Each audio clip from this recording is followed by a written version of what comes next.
Over the past month or so, our once steady routine was interrupted by visiting family.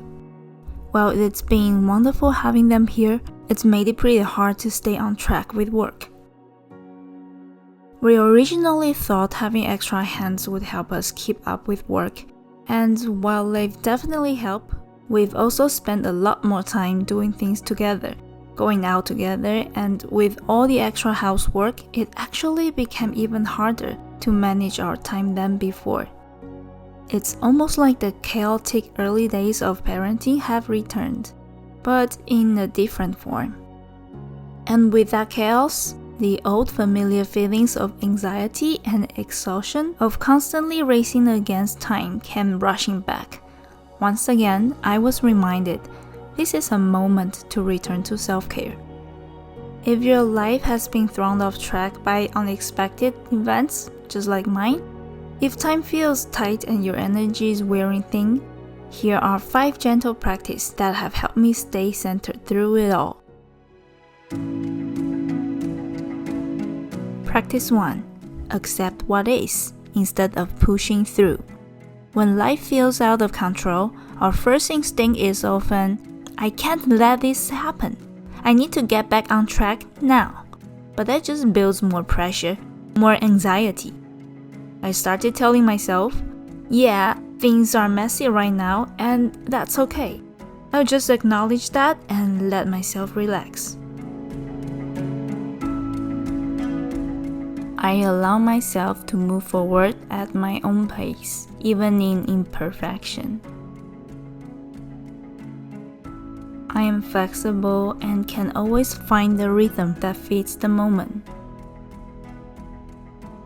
Even in the mess, I return to the calm at my core.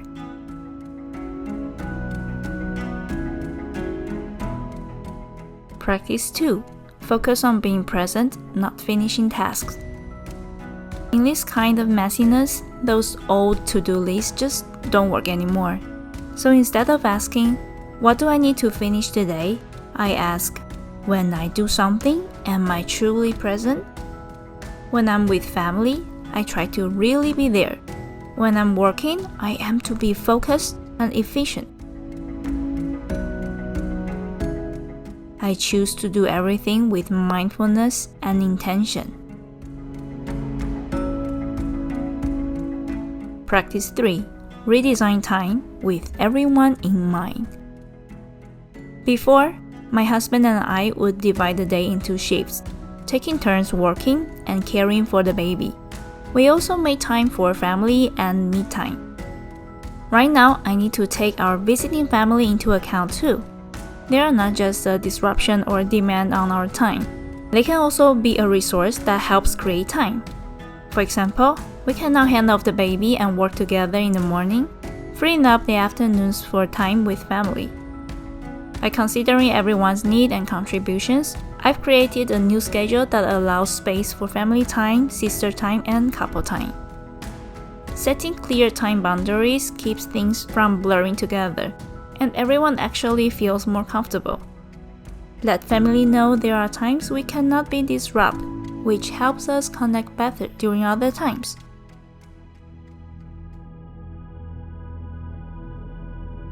Every part of me deserves to be cared for. I set loving boundaries to connect more honestly and deeply. Practice 4. Lower the bar, start with done, then refine. If I still want to finish my goals within the time I have, one key is to lower the bar. Not everything has to be perfect. To be honest, this episode was supposed to be finished over a month ago. I kept reminding myself 80% is good enough. And yet, here we are, only just now finishing it. But it wasn't because I got caught up in perfectionism again. It's just that family came to visit and priorities shifted. So this episode may not be the most polished one. The editing isn't perfect, the screen may not be as precise, and I didn't stress too much about pacing. But still, it made its way to you. And I'm learning to accept this pace. Even the affirmation short I made for this episode changed. Usually I share forest sketching footage, but I hadn't had time to go out and draw. So instead, I used aerial shots from a gondola ride we took during the family trip. I let inspiration land in whatever way it's ready to arrive. I trust that even this version of my work can reach the ones who need it.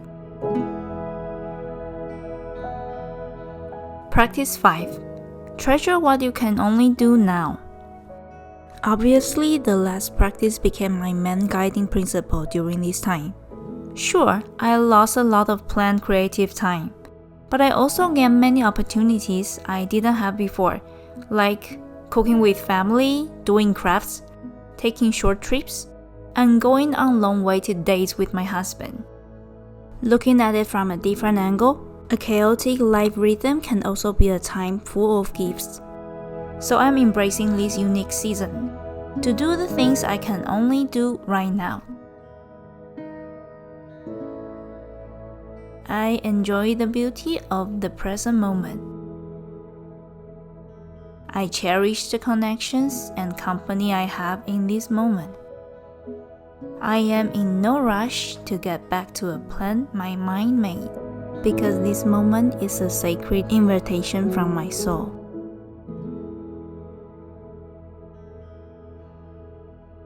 These 5 practices have been my way of gently guiding myself back to center again and again. I hope they offer you some support too.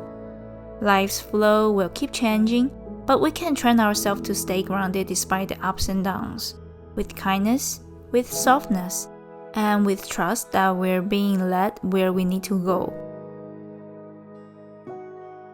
If you enjoyed this episode, I'd be so grateful if you subscribe to the channel or join my Patreon to support my work. Every bit of support and kind words mean the world to me and keep me inspired to create more. Leave a comment and let me know, how do you care for yourself when life feels chaotic?